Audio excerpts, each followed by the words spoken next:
первой части говорил, рассыпался блок сателлитов. Сейчас буду прокручивать потихоньку и смотреть дальше, что тут еще. Нету ли зубьев поврежденных. Смотрите, какая ситуация.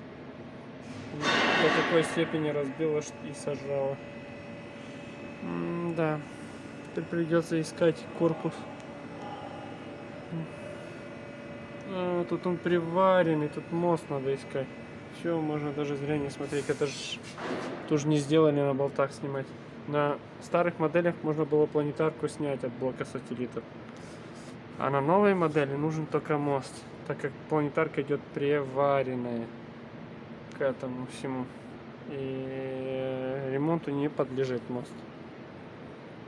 Так что вот так, друзья. Короче, человеку придется из-за какой-то мелочи поменять моста другого.